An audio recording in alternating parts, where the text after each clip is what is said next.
네, 즐거운 주말입니다. 저는 오늘 꼭 토요일 같아요. 느낌이. 네. 내일은 뭐 하십니까? 공부합니까? 또 내일 또? 아니 학교 졸업하고 나서 다시는 공부 안 할 줄 알았더니 무슨 고생입니까 이게. 근데 나중에 가면 분명히 고생한 보람이 있을 겁니다. 진짜로. 그 보람을 느끼시려면 올해 꼭 합격하셔야 됩니다. 떨어지면 생각하고 싶지도 않습니다. 그러니까. 자, 오늘 할 때가 어디냐면 거래계약서부터니까 교재는 57페이지 아랫부분입니다. 거래계약서 그러면 매매나 임대차 계약서 얘기하죠. 자, 보겠습니다. 거래계약서다. 작성. 계약서 누가 써주죠? 누가 써주어야 합니까? 개공이. 그죠? 써줄 의무는 개업공인중개사한테 있고, 자, 서공은요? 의무는 없는 사람. 그렇지만 써줄 수는 있는 사람. 의무는 없지만.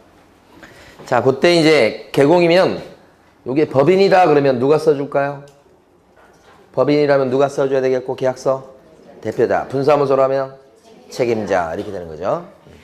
그게 거기 가로 1번에 1번 얘기예요. 1번.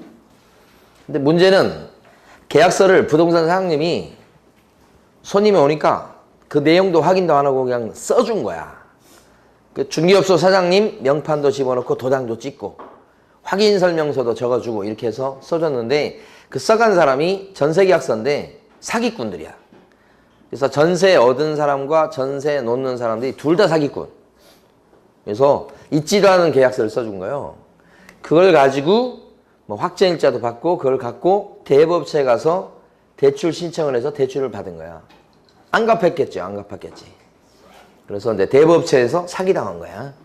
근데 대법원은 그 전세계약서를 보고 대출해줬다. 이렇게 나오니까 부동산 사장님은 제대로 확인도 안 하고 전세계약서를 함부로 써준 거에 대해서 책임을 져야 되겠다. 일부 책임이 있다고 보는 거예요. 그 밑에 있는 판례 두 개 다 읽어보셔야 되고 시험에는 2번 출제됐습니다.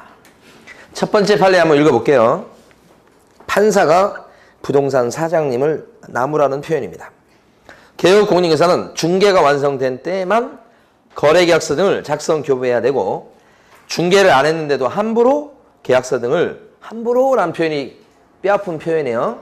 함부로 계약서 등을 작성 교부해서는 안 된다. 이렇게. 자, 두 번째 판례까지 읽어보시고. 자, 근데 소공이 작성할 의무는 없지만 작성해 줄 수 있다고 그랬는데 그러면 법인에 있어서 높은 임원이나 사원은 계약서를 써줄 수 있습니까? 임원, 사원. 법인의 임원, 사원. 임원, 사원 중에서 증이 있으면 소공. 써줄 수 있겠네. 임원, 사원인데 증이 없어. 보조원. 못 써주네. 그래서 제일 끝줄에 보면 법인인 개업공인중개사의 모든 임원이 계약서를 작성할 수 있다. 이렇게 나오면 O예요, X예요? X. 그게 기출문제예요. 자, 다음 페이지. 자, 쓸 때는 이게 분쟁을 예방하는 차원에서 계약서를 쓰도록 합니다. 분쟁 예방요. 그러니까 서면으로 작성하게 돼 있다. 서면 이렇게. 근데 서면에 대해서는 종이로 된 계약서도 오케이 되고요. 전자문서로 된 계약서도 됩니다. 화면상에 나온 거예요. 그것도 서면입니다. 그래서 전자계약이라고 하는 게 있죠. 전자계약을 한다. 이렇게. 그러니까 반드시 서면으로 하는데 그 서면은 종이 동그라미, 전자문서 동그라미, 전자계약. 이렇게. 요걸 좀 써두시고. 네. 자, 그런데 그 밑에 보면 국토교통부 장관은 거래계약서에 표준이 되는 서식을 정해가지고 권장해 볼 수 있다라고 조문이 돼 있어요. 2번. 그러니까 요건 표준 서식이 다른 말로 법정 서식이에요. 법에서 정해놓은 양식을 자, 만들어가지고 권장해 볼 수 있다. 누가요? 국장이. 여기를 묻는 겁니다. 여기를. 국장. 그러니까 예를 들어서 등록관청이 표준서식을 정해서 권장할 수 있습니다. 이렇게 얘기하면 X 이렇게 된다고. 이렇게 되고. 그러면 이제 또 하나 더. 제일 마지막 거. 자, 법정서식을 실제로 국토교통부 장관이 만들어서 권장해 놨을까요? 현실적으로? 실제? 안 만들어 놨습니다. 이건. 법정서식이 있습니까? 그러면 99.9%가 있어요. 그런데 거래계약서는 법정서식이 없어요. 거의 유일하다고 생각하셔야 됩니다. 그러면 결국은 어떻게 하라는 얘기입니까? 권장하는 그 표준서식을 만들어 놓은 게 없으니까 아무 서식이나 갖다 써도 괜찮다. 이게 결론. 대신에, 그죠? 가로 3번에 보면 필요적 기재사항, 여기 나와 있죠? 예, 그래서 가로 4번을 먼저 가보세요. 가로 4번에 가면, 내용에 대해서 규제합니다. 세 번째, 가로 4번에 있는 겁니다. 내용을 규제하더라. 이렇게. 그 규제하는 내용을 보니까 두 가지입니다. 하나는 거래계약서에 분쟁을 예방하는 차원에서 반드시 적어야 될 필요적 기재사항이 9가지가 있는데, 자, 그것을 빼먹지 말고 반드시 집어넣어서 기재하십시오. 여기 하나고. 가로 4번에 1번이죠. 그 다음에 가로 4번에 2번은 거래계약서를 적을 때 다운계약서나 업계약서 쓰면 안 되겠습니다. 요거에. 가로 4번에 2번이야. 그리고 서로 다른 두 개 이상의 계약서, 이걸 이중계약서라고 불러요. 그 이중계약서를 쓰면 안 되겠습니다. 우리 건물주가 임대차 계약서를 쓸 때 말이에요. 원래는 이제 보증금 뭐 5천에 월세도 한 300 이렇게 된 건데, 사업자 등록을 낼 때 임차인이 세무서에 갖다 주는 계약서에는 보증금 5천에 월세 100 이렇게 되면 400, 200 정도가 빠지잖아요. 세금을 줄이려고. 소득세 같은 거 줄이기 위해서 그렇게 하는 경우가 있거든요. 그게 이중계약서예요. 원래 계약서가 있고 또 가짜 계약서 하나 더 있다. 이중계약서. 그럼 안 된다고요? 자, 여기서 요 두 번째 거요. 다운계약서나 업계약서를 쓰거나 이중계약서 쓰면 안 되는데, 이것을 안 지키고 위반하면 어떤 제재를 받느냐. 중요합니다. 개업 공인중개사 같은 경우는 임등치. 등록이 날아갈 수 있죠. 이렇게. 절등치가 아니고 뭐예요? 임등치. 요 노란 게 출제 거예요. 만약에 소공이 다운계약서나 이중계약서를 쓰면 어떻게 됩니까? 자격 취소가 아니고 자격 정지요. 이렇게. 요 제재가 중요합니다. 근데 이렇게 다운계약서나 이중계약서를 썼다고 해서 징역을 살리는 게 있겠습니까? 없고, 벌금 물리는 것도 없고, 그런 것도 나와 있어요. 과태료 물리는 경우도 없다. 이것도 기출문제. 개공일 때는 임등치, 소공일 때는 자격 정지. 중요한 내용이요. 요거. 그럼 남아있는 게 뭐냐면 요 필요기사항 9가지를 암기하는 게 남았어요. 그래서 그 가로 3번에 나와 있는 9가지입니다. 암기하실 때 이렇게, 자, 계약서를 쓰고 권인표 조교는 계약일에 인도 금덩어리를 받았다. 이렇게. 계약서를 쓰고 권인표 조교는 계약일에, 대학 조교요, 인도 금덩어리를 받았다. 예. 저는 그 대학 다닐 때 조교를 한 적은 없는데 알바를 한 적이 있었어요. 출석 체크하는 알바. 그래서 알바비를 얼마 받았는지 모르겠어요, 하여간. 근데 어떤 수업이 있었냐면 저희 학교 다닐 때는 예배 보는 수업이 일주일에 한 번씩 있었어. 4학년 때인가 뭐 몇 학년 때인가 1시간씩 예배 봐요, 아침에. 근데 그게 강제돼가지고 그 수업을 꼭 들어야 돼요.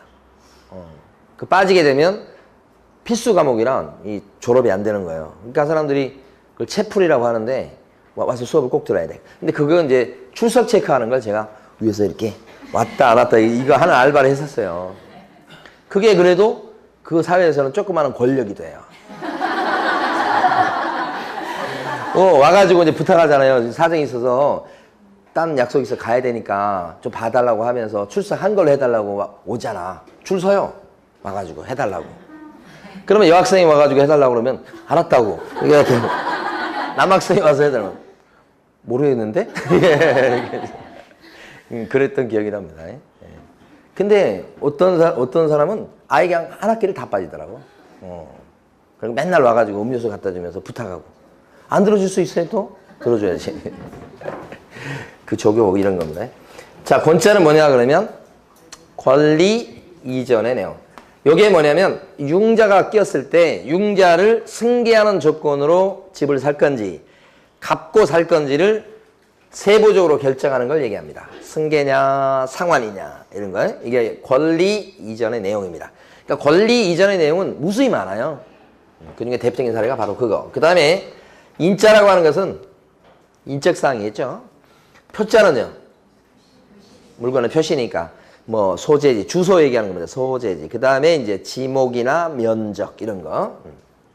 조자는 뭘까요? 이거 조세 아닙니다. 조건 기한을 정해놨을 때 조건 기한이요. 이렇게 조건 기한. 민법 시간에 배우는 거잖아요. 자, 교자가 뭐예요? 이게 잘 나옵니다. 확인 설명서 준 날짜죠.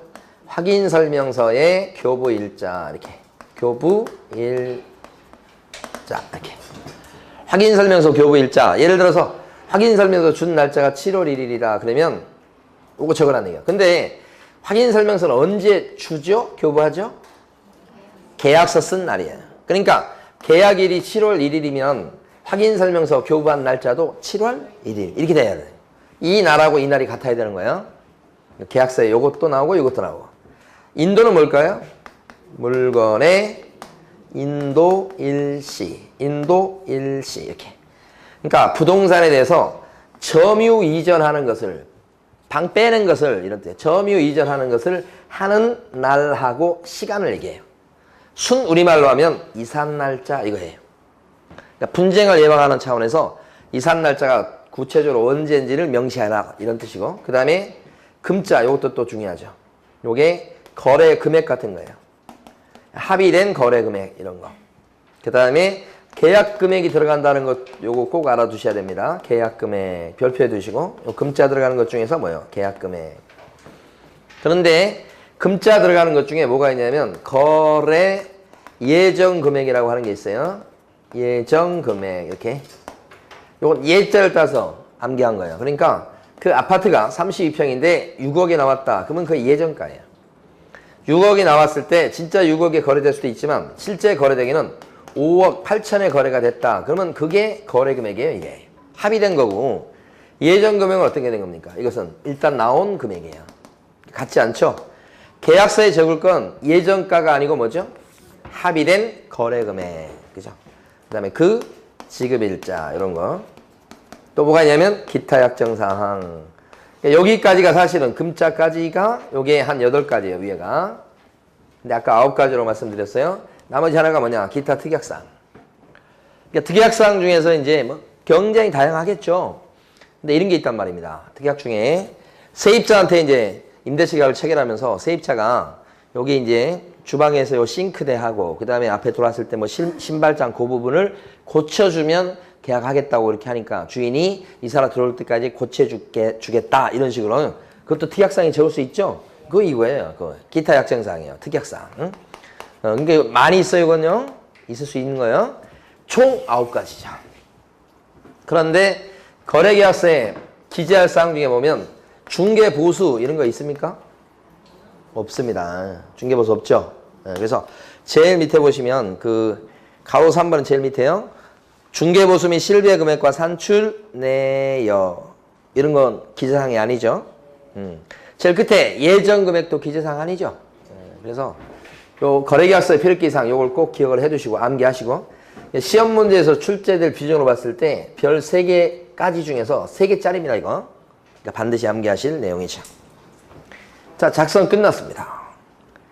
그러면 이제 가로 5번에 보면 날인 얘기가 나옵니다. 이 작성과 서명 및 날인은 뗄래야 뗄 수 없는 관계에 있어요. 서명 및 날인 이렇게. 자, 누가 서명 및 날인해야 될까요? 작성해준 개공이. 법인일 때는 누가? 대표자가. 분사무소일 때는 누가? 책임자가 날인해준다. 이렇게. 근데 소공은 대신 작성해 줄 수 있죠? 소공이 대신 작성했을 때는 어떻게 해? 소공이랑 계공이 함께. 이때는 서명 및 날인입니까? 서명 또는 날인입니까? 및. 그죠? 또는 그러면 이거 틀리죠? 됐고요. 그 다음에 교부. 작성했으면 그 다음에 하는 게 뭐예요? 주는 거, 교부.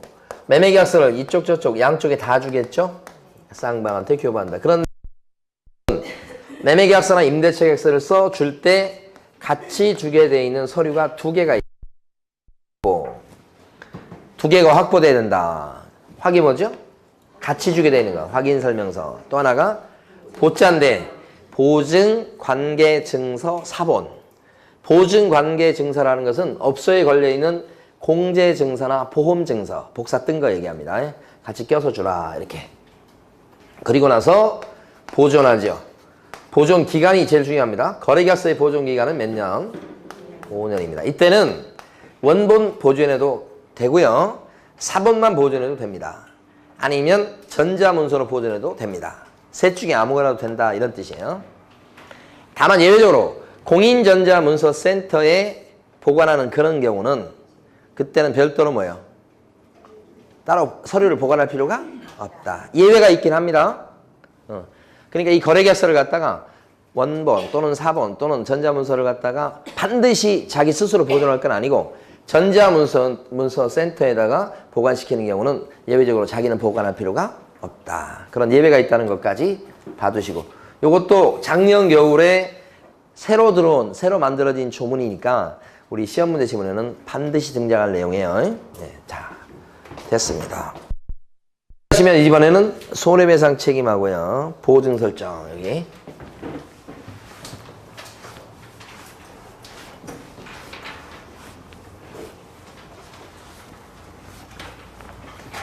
손해배상 책임 보도록 합니다. 손해배상 줄여서 손배 책임이라 이렇게 많이 얘기합니다. 이게 30조 조문에 나오는 거예요. 정확히 얘기하면 누구의 배상 책임이냐면 부동산 사장님요.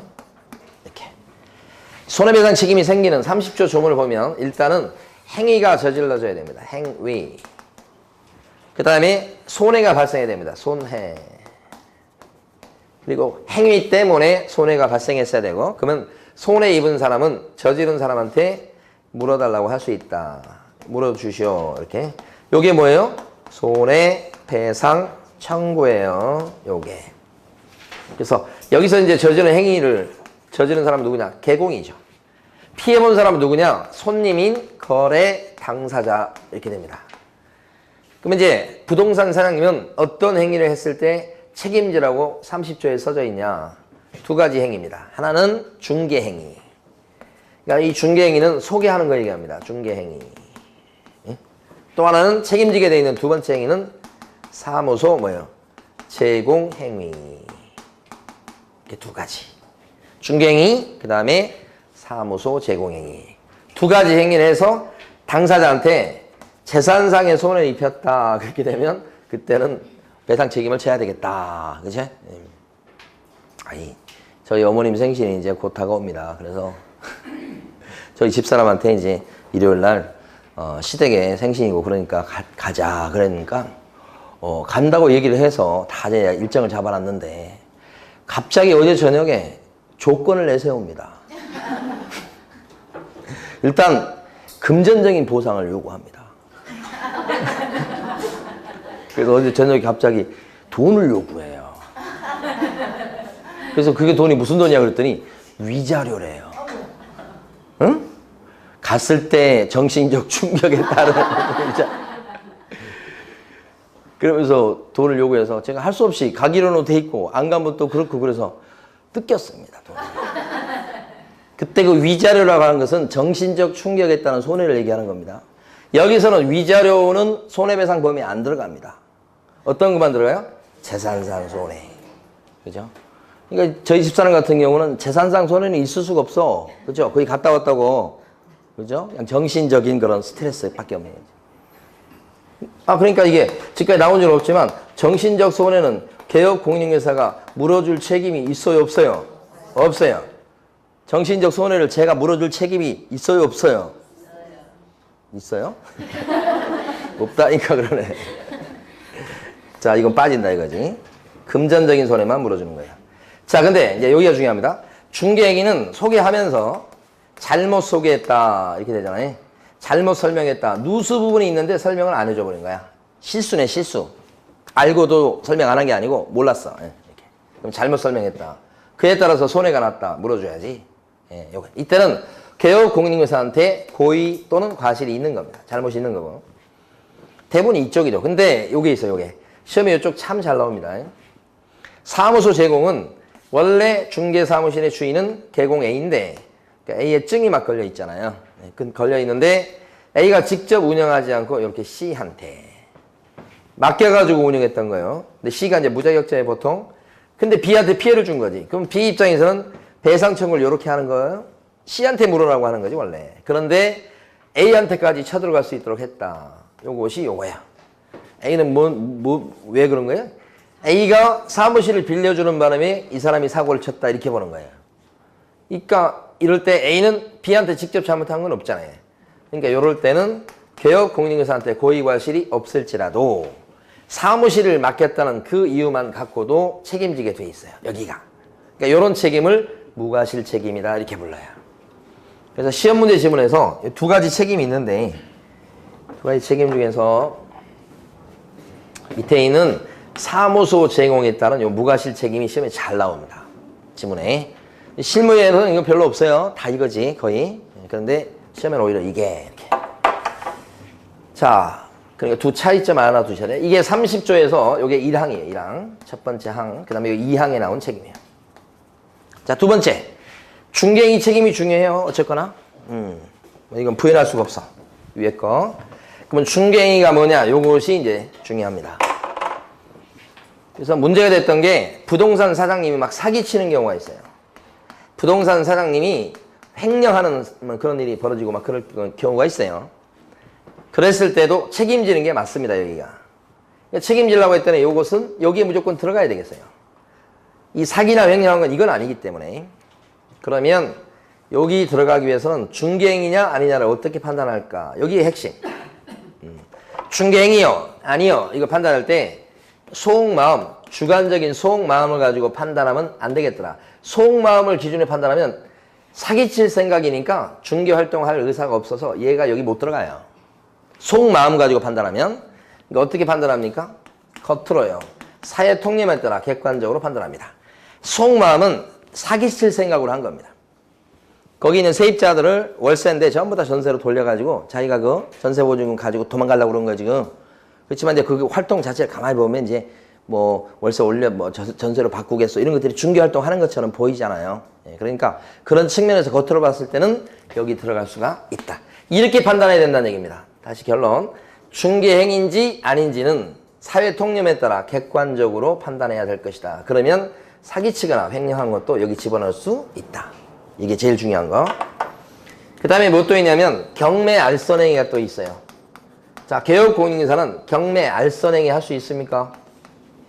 할 수 있고, 경매 알선행위를 한다 그랬을 때 경매 알선행위는 법원에 등록할 필요가 없는 것도 아시죠?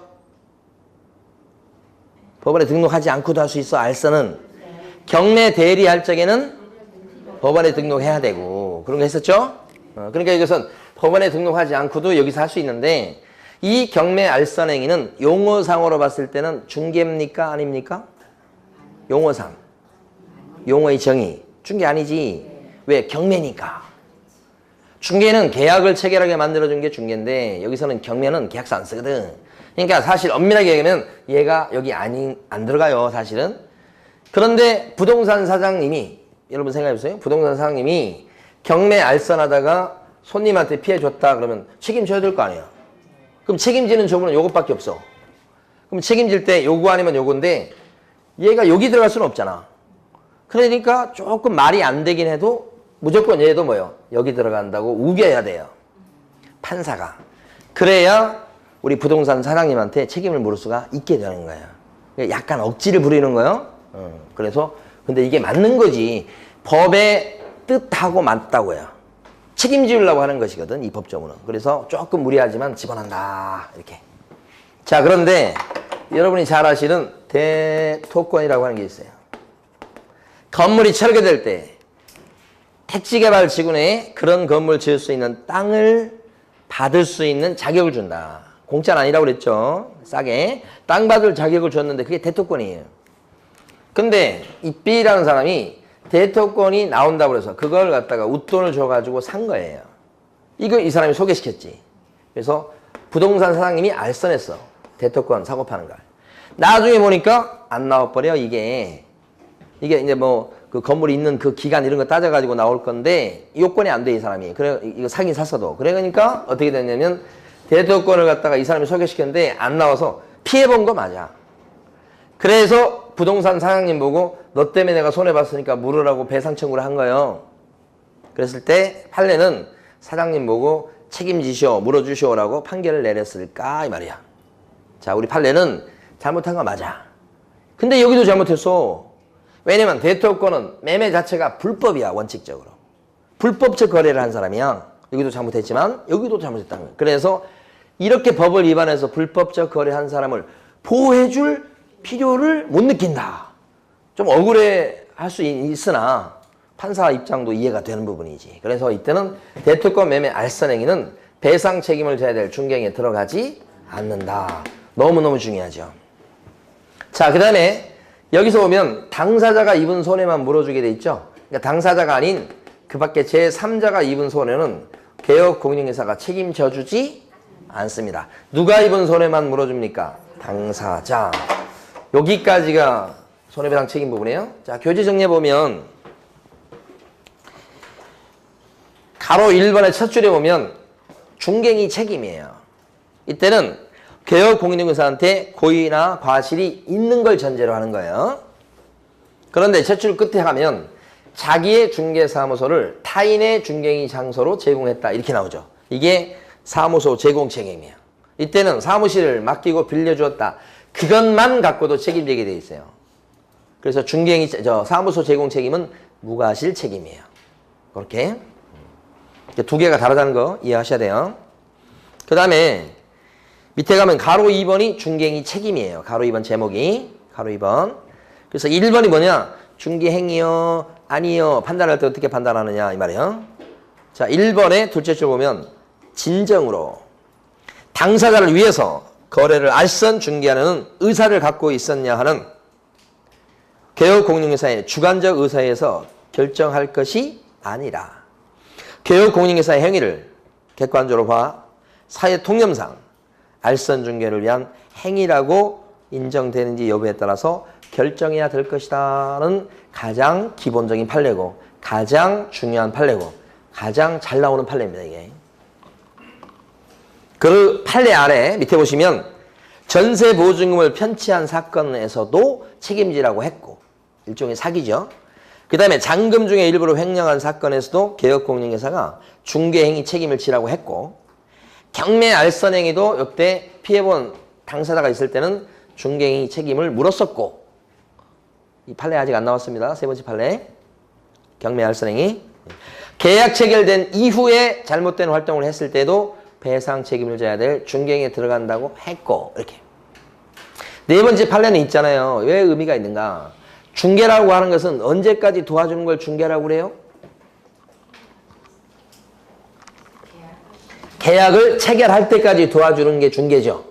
거래 당사 3조에 규정된 중개 대상물에 대해서 거래 당사자 간의 매매 교환 임대차 그 밖에 권리의 득실을 변경하는 행위를 알선하는 게 중개죠.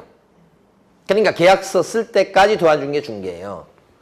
그러면 계약서 쓰고 나서 그 다음에 이제 활동하는 거에 대해서는 엄밀하게 얘기하면 중개가 아니에요. 그렇지만 우리 판례는 이거 부동산 사장님 책임 지게 만들려고 만든 조문이니까 확대 해석을 하는 거예요. 계약 체결 이후의 활동일지라도 잘못된 게 있을 때는 그에 따라서 손해가 발생하면 책임을 지셔. 그래서 다 의미가 있는 거예요. 그래서 이제 짧게 써놨습니다만은 상당히 의미가 있는 판례들입니다. 그렇지만 2번에 나와 있는 대토권은 어떻습니까? 대토권 자체가 중개상물에 들어가지 않죠. 그리고 대토권 매매가 불법이죠.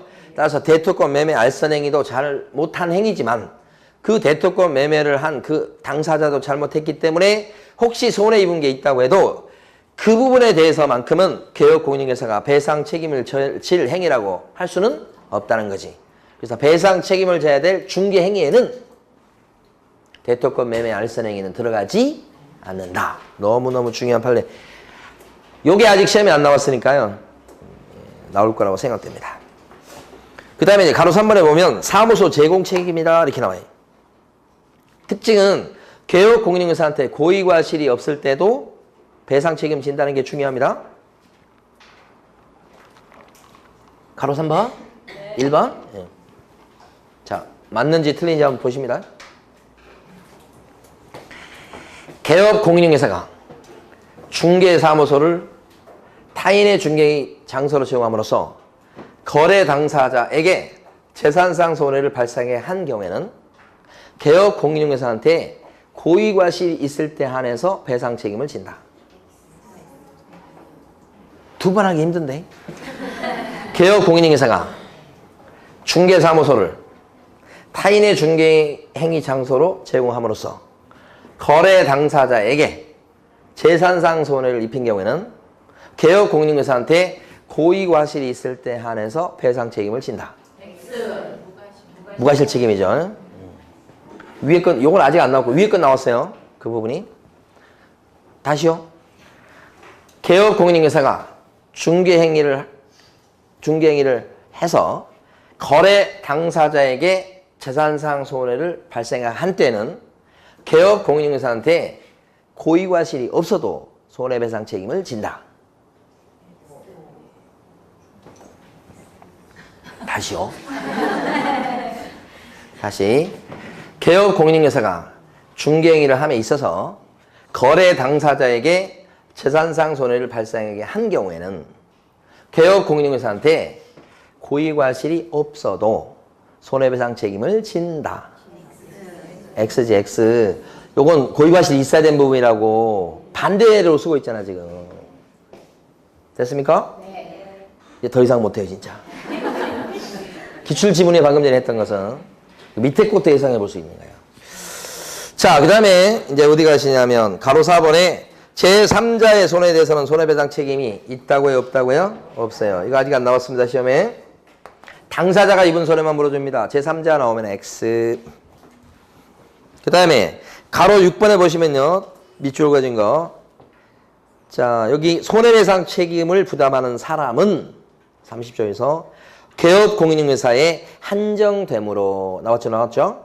개업 공인중개사나 그 보조원이 아닌 피고일에게 개공이나 보조원 아닌 사람한테 이런 뜻이요. 30조 제1항에 의한 손해배상 책임을 물을 수 없다. 자, 여기 보면 30조는 누구의 배상 책임을 써놓은 거예요? 요 얘기입니다, 지금. 근데 판례가 사실 앞뒤가 안 맞아요. 앞에는 개공에 한정된다고 분명히 해놓고 뒤에는 개공만 써야 될 텐데 개공이나 뭐요? 또 누구? 보조원을 살짝 집어넣었잖아요. 자기 스스로 모순이에요. 응? 자기 스스로. 근데 어쩔 수 없어. 그러면 여러분 뒤에는 별로 신경 쓰지 마시고 이거 밑줄 그은 거 다 읽어두셔야 되는데 앞쪽을 더 이해하셔서 기억하시는 게 좋아요. 누구의 배상 책임에 한해서만 정해놓은 거다? 개공 이렇게 넘기시고 이번에는 60페이지 밑에 가면 보증 설정 의무가 나옵니다. 우리 개업 공인중개사가요 손해배상 책임을 진다. 지는데 재산이 없으면 소용없는 겁니다. 이거 또 재산이 있다고 해도 자발적으로 막 신속하게 이렇게 배상하지 아니하면 손해배상 받는 게 어렵습니다.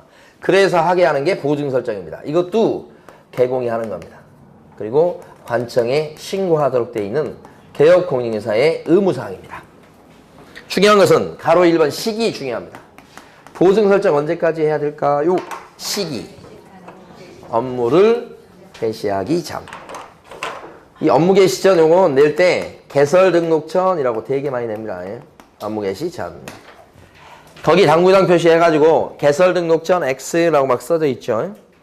이게 문제집을 푸는 효과가 생기게끔 하는 거예요. 그러니까 업무 개시 전까지 보증 설정합니다. 이렇게만 딱 지나가면 와닿는 게 없어요. 근데 시험에서는 이걸 어떻게 바꿔서 내냐면 개설 등록 전 이렇게 바꿔서 내니까 요 교재를 읽으면서도 아 이렇게 나오면 틀리지 라고 연습을 자꾸 하셔야 돼. 그래야 중개사법 점수를 올릴 수 있고 그렇게 되는 거지. 그냥 조문에 나와 있는 거 그대로 읽으면 아무런 느낌이 없어요. 네, 그래서 또 개설 등록 전 그러면 X 그런 것을 같이 연습을 해 주셔야 돼.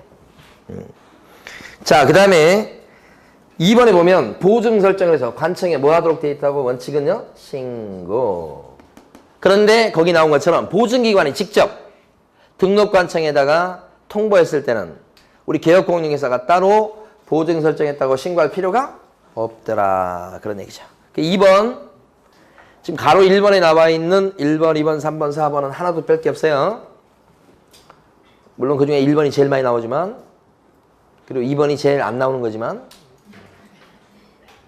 그 다음에 3번은 보면 지역농협 같은 경우에도 보증 설정해야 되겠죠? 자, 지역농협 보증 설정 언제까지 해야 돼요? 업무개 시전 똑같습니다.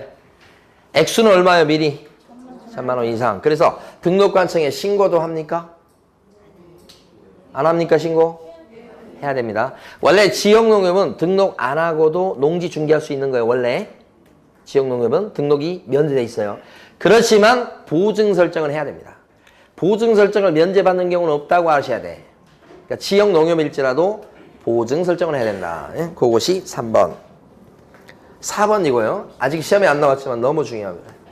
분사무소입니다. 자, 분사무소를 하나 추가로 설치할 때마다 1억 이상을 추가로 보증 설정을 해야 되겠죠? 언제까지요? 업무 개시 전입니까? 아닙니다. 분사무소를 설치하기 전입니다. 너무너무 중요합니다.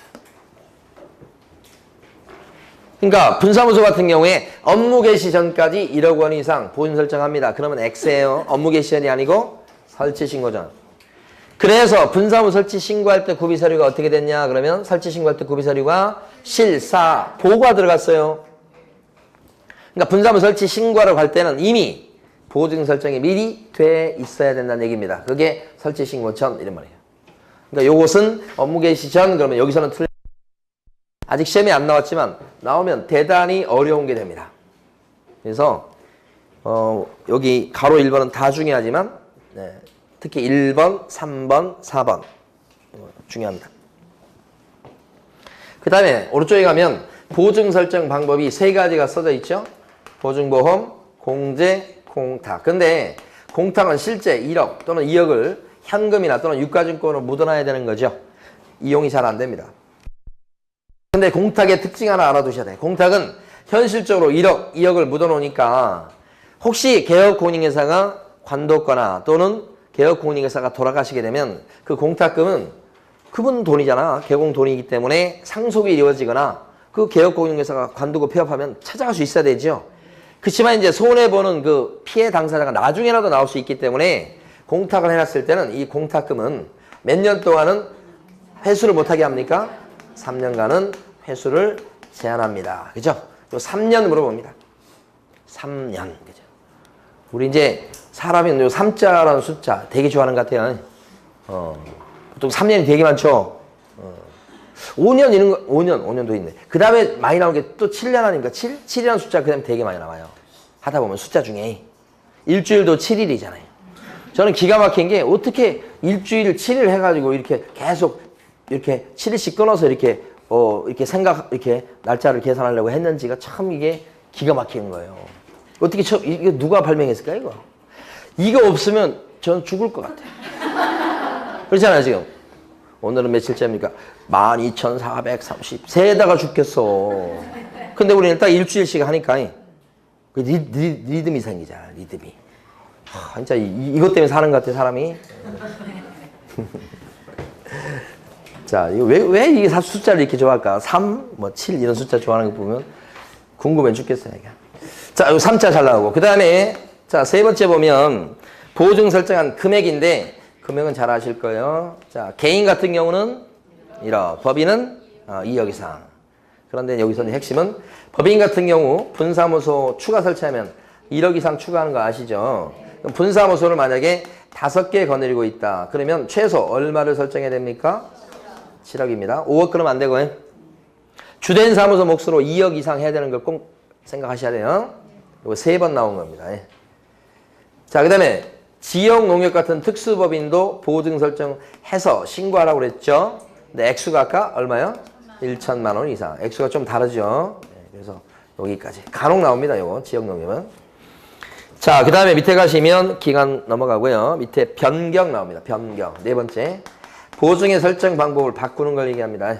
그러니까 보증보험에 들었던 사람인데. 자, 이쪽에다 써버리죠. 보증 설정을 보험 변경요. 바꿀 때 가만히 보면 보증보험에 들었던 사람입니다. 보통 보험이나 공제는 1년짜리를 많이 듭니다. 이렇게. 1년 이렇게. 그런데 중간에 공제로 바꾸려고 합니다. 보험에서 공제로 바꾸는 거. 가능합니다, 이거. 바꾸는 것도 신고하시면 돼. 보증 설정도 신고사항인데 변경도 신고사항이에요. 대신 바꿀 때 요거 하나만 지켜주면 돼요. 어렵지 않고. 보험에 들었던 걸 먼저 끊고 그 다음에 공제에 가입하면 공제에 가입할 때까지 보증 설정이 안 된 공백기가 나와서 피해자가 곤란해질 수 있어요. 그래서 이런 공백기가 절대 생기지 않게 해야 되겠다. 그러려면 보험을 먼저 끊으면 안 되고 그걸 그냥 가만둔 상태에서 공제에 가입하셔야 돼. 그리고 나서 나중에 끊든지 이러면 괜찮아요. 먼저 끊으면 안 되는 거지. 그래서 그 둘째 줄 거기 보면 변경에서 밑줄 그어진 부분이 있잖아요. 둘째 줄에 보증에 효력이 있는 기간 중에 다른 보증을 설정하십시오. 다른 보증을. 이렇게 되면 어떻게 돼요? 다른 보증을 설정하십시오. 이렇게 되면 중에 다른 보증을 설정하십시오. 이렇게 해야 공백기가 안 생긴다. 여기가 핵심적인 단어예요. 그래서 틀리게 잘 안 납니다. 이것도. 그 다음에 이제 가로 6번에 가면 재설정이 나옵니다. 재설정은 보험이나 공제 같은 경우는 보통 1년짜리 든다고 그랬습니다. 공제도 그렇고 1년짜리. 근데 1년이 다 됐는데 계속 중개를 하려고 그래요. 지금 1년 동안 보험에 들은 상태인데 그랬을 때 보증을 갖다 재설정할 때 요 보험 만기가 끝나고 나서 한 3월 달쯤 이렇게 재설정한다. 이래버리면 중간에 뭐예요? 보증 설정이 안 된 기간이 나와버리죠. 한 2달 정도. 요거 나오면 안 된다니까. 이런 공백기가 생기지 않게 하려면 자, 이런 경우 언제까지 재설정해야 되고 갱신해야 되겠습니까? 늦어도 기간 만료일까지. 그게 가로 6번의 1번이죠. 기간 만료일까지 재설정해야 되겠습니다. 이렇게 됐습니다. 이제 밑에 있는 정리 보도록 합니다. 정리.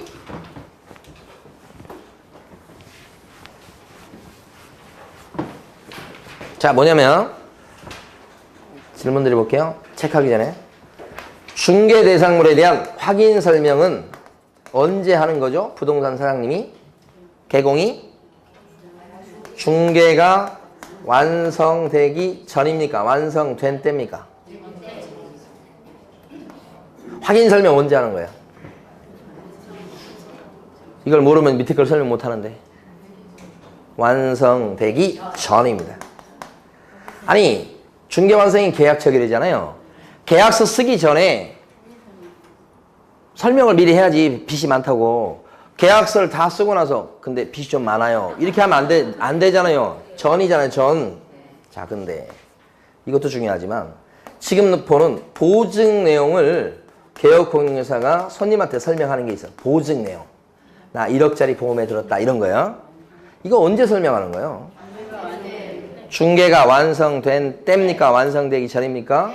요건 중개가 완성된 때 이렇게 되죠. 요게 맞는 거죠.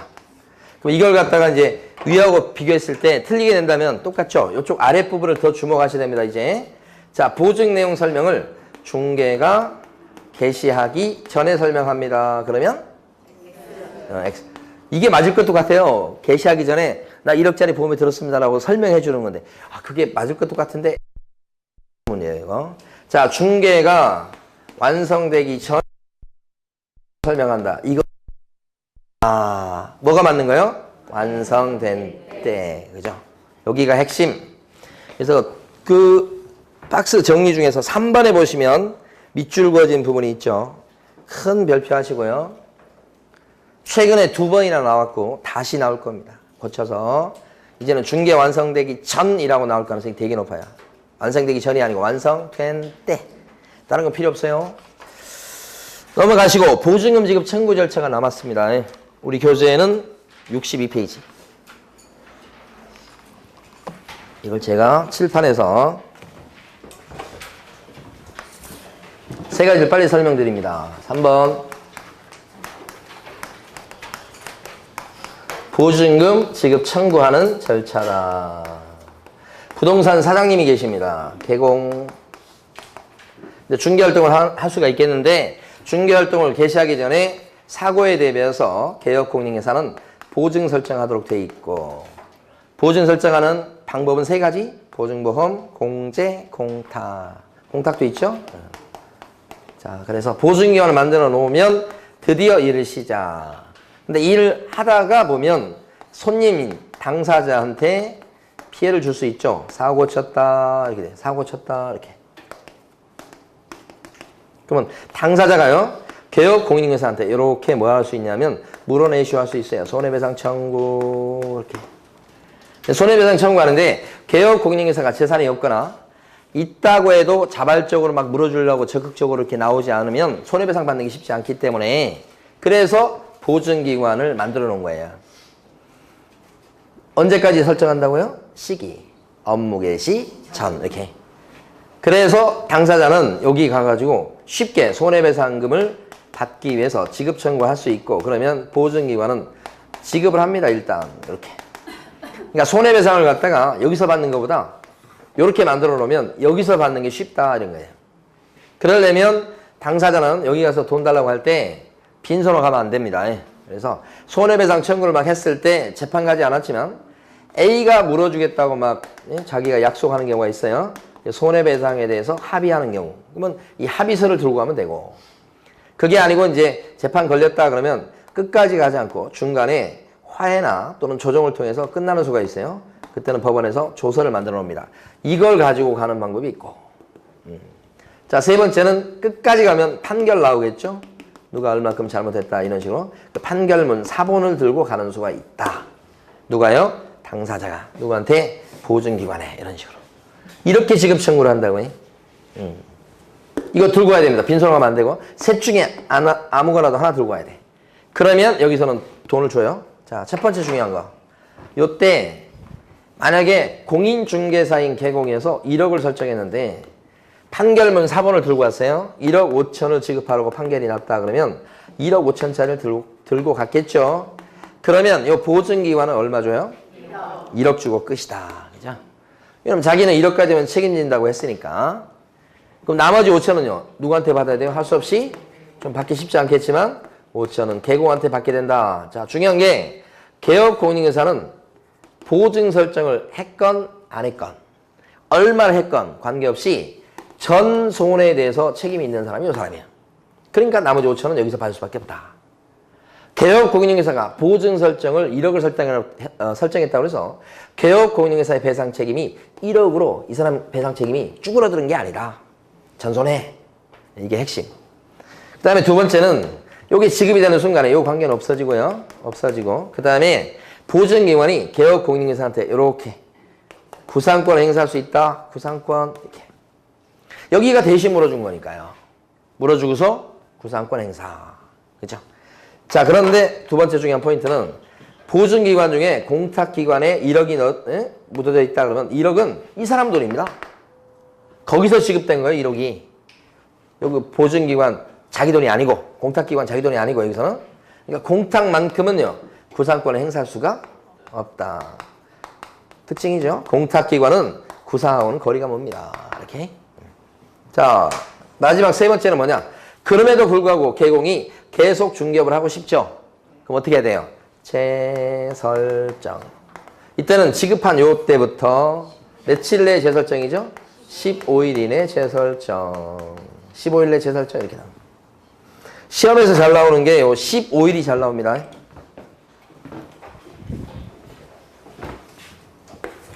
이게 세 번째.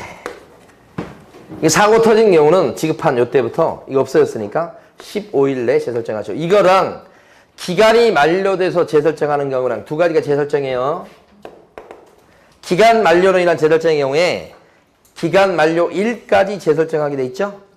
그러니까 기간 만료 15일 전까지 재설정합니다. X. 기간 만료 후 15일 이내 재설정합니다. X. 그죠? 여기서 틀리게 냅니다. 15일이라는 숫자를 또 바꿔서 틀리게 낼 때가 있고 30일 이러면 틀리겠죠. 그래서 이 세 가지가 핵심이죠. 자, 교재에서요. 62페이지. 네모 3번을 갖다가 빨리 정리하고 쉬겠습니다. 그때 가로 4번이 핵심입니다. 가로 4번에 보면 보증기관은 설정 금액 한도 내에서만 지급 책임이 있다. 근데 오른쪽에 나와 있는 개공은 어떻습니까? 전손해죠. 그걸 구별하시고요. 두 번째, 분사무소에서 발생한 사고다 그랬을 때는 1억까지만 보증기관이 지급하는 게 아니고 법인 전체의 설정 금액 한도 내에서 지급한다. 요게 2번. 아까 분사무소 5개 거느리면 7억이 최소 보증 설정 금액이에요. 7억을 설정했어. 근데 5개 분사무소 중에 한 군데에서 사고를 냈고 손해배상 해주라고 판결 난 게 3억이다. 그러면 법인의 보증기관은 3억을 다 지급합니다. 왜냐면 법인 자체가 배상 책임을 지기 때문에 그런 거예요. 분사무소가 독자적으로 지는 게 아니고. 그래서 1억까지만 지급받는 게 아니라는 거. 세 번째, 만약에 개업 공인회사가 고의로 사고 냈다 그러면 어떻게 돼요? 그래도 보증기관은 지급 책임이 있습니까? 고의로 사고 냈는데? 그렇습니다. 이 제도는 개업 공인회사를 위한, 이 사람을 위한 제도가 아닙니다. 여기가 고의로 사고 내도 손님을 보호하는 제도가 이 제도의 취지예요. 그렇기 때문에 일단은 어떻게 지급할 수밖에 없다. 고의로 사고 내도. 그런 얘기가 3번.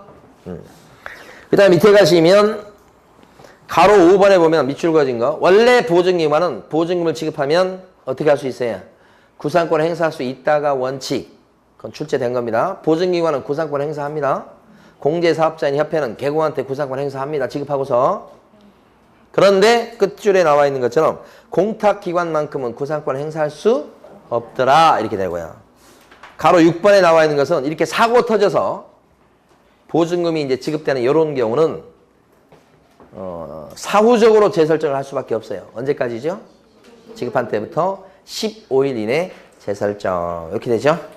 자, 쉬겠습니다.